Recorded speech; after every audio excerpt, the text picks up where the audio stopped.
Today I'm talking about all 3 movies in the Netflix Christmas series, The Princess Switch. And the names of those 3 movies are The Princess Switch, Switched Again, and Romancing the Star. First up is The Princess Switch. This is a 2018 film starring Vanessa Hudgens, and the basic premise is she plays a baker in Chicago. Her sous chef submitted her recipe for this Christmas bake-off competition, so they go to this foreign country where they discover that the Duchess, who is engaged to the prince of the country, is identical to this random baker from Chicago. She then requests that they switch places for a couple of days so that she can get to know the people of the city while being incognito. And along the way, the women fall in love with the respective men that they're paired up with. And it's a lot of fun. This is such a cute movie. It's such a great series, honestly. Vanessa is such a cutie. It took me the entirety of the first one to just get over just how freaking adorable she is as a person. I can't get enough of her. She's just such a cutie patootie, jeez. And there's 2 of her in here. It's great.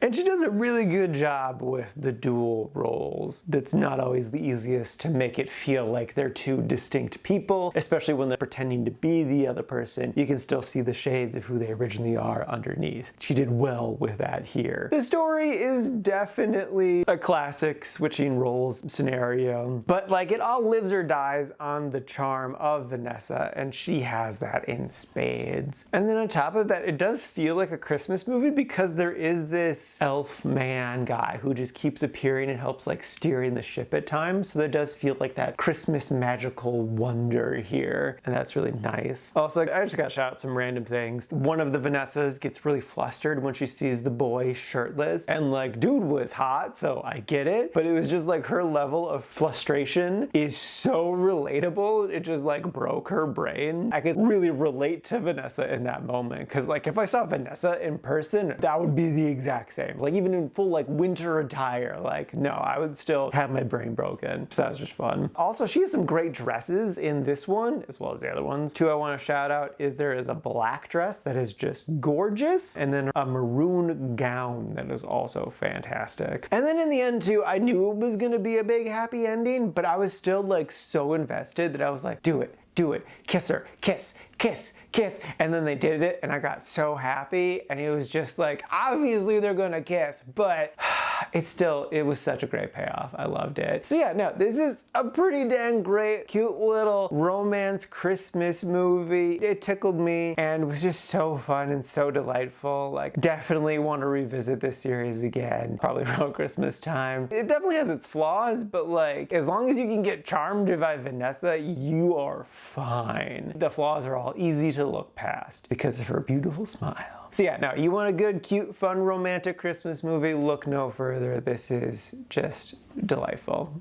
Next up is The Princess Switch, Switched Again. This is a 2020 film, and the basic premise is really interesting. In the last one, there was definitely an A relationship and a B relationship. They more so focused on the baker and the prince getting together rather than the Duchess and the sous chef getting together. Like, everyone got together in the end, but it was definitely tiered. So it made a lot of sense for them to, in this one, focus on the B relationship, the Duchess and the sous chef. And what I really liked too is that they had them break up. They did date for a while, but there is a 6-month gap between when they broke up and now. So it feels like such a different vibe than the first one because it's about this relationship trying to reconcile with each other. Like, they break up for a good reason, but like they still have feelings for each other, so they're trying to decide if that reason is something that they can move past or not. Yeah, that's great. I'm glad they really switched it up with this one. And then they also had a little love triangle thing between the Duchess, the sous chef, and the Duchess's childhood friend. And I think that also added a nice, fun extra layer to it that made it feel different and fresh. And then I do have to talk about this because it's on the poster. There's a third look-alike. It's the cousin of the Duchess, so I'm just gonna call her cousin. And she is just so ridiculous, so over the top. She really feels like her own person, and she really added a lot of flair to this series and energy. I will say, between the two main ones, it was harder to keep track of who was who, especially because like they made their hair similar. The cousin's hair was definitely different, but then there's switcheroo stuff that happens, so then it gets confusing again. So I definitely enjoyed this movie a good solid amount. I wouldn't say it's a step down from the first one, maybe just like half a back step from it. It's still good, it's still solid, but just barely misses the mark a little bit. Would I recommend it? Yes, for sure. If you love the first one, keep going with this series. If you're more mid on the first one, I would still say keep going with the series because the third one is my favorite. So it's worth it and it'll pay off. And who knows, you might also just get extra charmed by the third lookalike, the cousin. So yeah, no, it's a good, fun, cute little movie that I would totally recommend.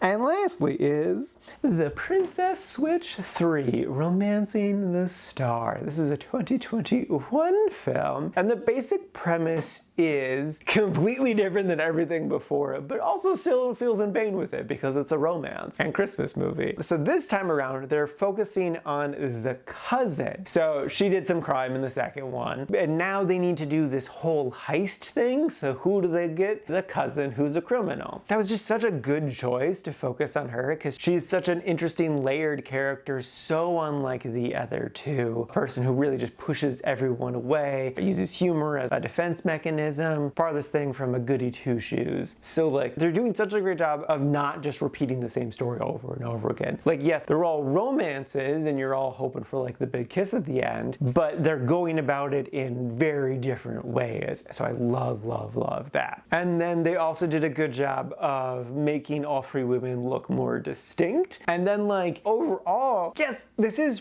predictable, but in like the silliest way possible, where you're like, oh my god, are they building towards this really silly thing? And then they are, and it's so delightful and satisfying. I'm just like, oh, yes, I'm so glad that this happened. And I have to say too, I think this film has the best fashion, in particular from the cousin, which makes sense because she's just like a bratty, spoiled, rich girl. Ones I gotta shout out, there's a red party dress with a cape. There's actually a number of capes that Vanessa wears in this movie, all of which look fantastic. Cape revolution. There's also a pink dress near the end that I was just gobsmacked by. It was so beautiful. And just, it has such a great emotional payoff in the end. I was so just delighted and charmed by the whole silly experience, but then they really stuck that emotional ending. So I couldn't help but love this movie. It is definitely my favorite within the series. It might be the one that I revisit the most. I strongly feel like I will revisit the whole series next Christmas, but if I only have time for one, I'll probably just watch this one. But really all three of them are just so delightful and fun and cute. So yeah, no, I love this whole series and would wholly recommend all of them. I guess if you've only time for one,